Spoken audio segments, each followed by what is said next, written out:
ভবানীপুরের পর নন্দীগ্রামে প্রচারে প্রথম দিনে ঝড় তুললেন শুভেন্দু। নন্দীগ্রাম রাজ্যের হাই ভোল্টেজ দুই কেন্দ্রের মধ্যে এক কেন্দ্র হলো নন্দীগ্রাম, আর সেই জমি আন্দোলনের ভূমি নন্দীগ্রামের বিজেপি প্রার্থী শুভেন্দু অধিকারী নন্দীগ্রামে পা রাখতে আবেক্ষণ এবং পুষ্পবৃষ্টিতে ভাসালেন তিনি।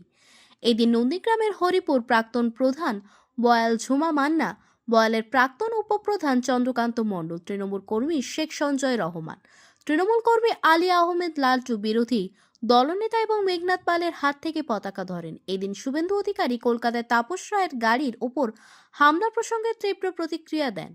তৃণমূলের ইস্তেহারকেও কটাক্ষ করে বলেন, শুধু মিথ্যা ভরা 2011 সালে যা বলেছিলেন তা এখনো পূরণ হয়নি।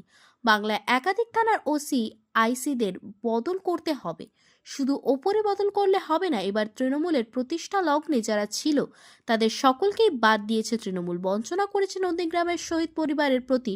এর উত্তর মা ফিরোজা বিবি এবং তার ছেলে দেবে। এই দিন শুভেন্দুর হাত ধরে বয়াল এক গ্রাম পঞ্চায়েতে প্রাক্তন প্রধান সহ কয়েকজন তৃণমূলে যোগদান করেন। তাদের হাতে দলীয় পতাকা তুলে দেন শুভেন্দু।